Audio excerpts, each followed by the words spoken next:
इस वीडियो में हम बात कर लेते हैं बीटीपी बोर्ड एग्जाम कॉपी जो मिलता है आपको, उसमें आपको एंट्री कैसे फिल करना होता है। ठीक है, तो कुल मिलाकर के देखिए यहाँ पर आपको इस कॉपी में 6 एंट्री करना होता है। सभी के बारे में हम बात कर लेते हैं। ठीक है, देखिए इस प्रकार के अगर लेटेस्ट वीडियो इन फ्यूचर में आप पाना चाहते हैं तो मेरे चैनल को सब्सक्राइब कर सकते हैं, तो आप मुझसे जुड़ सकते हैं। चैनल को सब्सक्राइब कर लीजिए और बेल आइकन नोटिफिकेशन प्रेस जरूर कर लीजिए।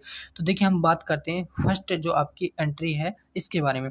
तो यहाँ पर पहली जो एंट्री है आपका पाठ्यक्रम का नाम। ठीक है, पाठ्यक्रम का नाम। फॉर एग्जाम्पल अगर आप फार्मेसी के छात्र हैं तो आप डी फार्मा डाल सकते हैं। ठीक है, डी फार्मा या फिर डी फार्मेसी डाल सकते हैं, इसमें कोई दिक्कत नहीं। ठीक, अगर आप पॉलिटेक्निक के छात्र हैं, कोई अदर कोर्स कर रहे हैं, तो आप पाठ्यक्रम का नाम अपने हिसाब से डाल सकते हैं, जो भी कोर्स आप कर रहे हैं। ठीक, इसके बाद अगली जो एंट्री है हमारी कक्षा। देखिए अगर आप प्रथम वर्ष के छात्र हैं तो प्रथम वर्ष डालिए, अगर आप द्वितीय वर्ष के छात्र हैं तो द्वितीय वर्ष डालिए। इस प्रकार से आपको जो है आपकी कॉपी में लिखा हुआ मिल जाएगा, ओनली आपको टिक लगाना है। ठीक, इसके बाद जो अगली एंट्री है अनुक्रमांक।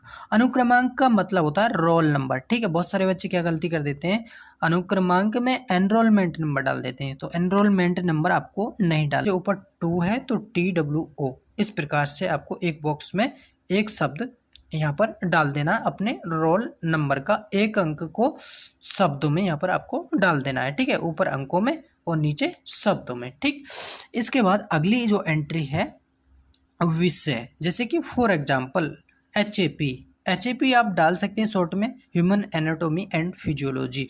जो भी आपका सब्जेक्ट है आप अपने हिसाब से जो है यहाँ पर विषय में डाल सकते हैं। ठीक, अगली जो एंट्री है हमारी 5 प्रश्न पत्र संख्या। ये आपका जो पेपर कोड होता है वो यहाँ पर आपको डालना है। ठीक, इसके बाद जो अगली एंट्री है कक्ष निरीक्षक के हस्ताक्षर। फॉर एग्जाम्पल आपका जो कक्ष निरीक्षक है जिसकी आपकी एग्जाम में ड्यूटी लगी है वो यहाँ पर सिग्नेचर करेगा। ठीक है, इसमें यहाँ पर आपको कुछ नहीं करना है। इसके बाद देखिए दिनांक, जो आपका डेट है, जिस डेट में आपका पेपर हो रहा है वो ही डेट आपको इस बॉक्स में आपको फिल कर देना है। ठीक, इसके बाद जो भी आपका कमरा नंबर है वो यहाँ पर आपको फिल कर देना है। ठीक है।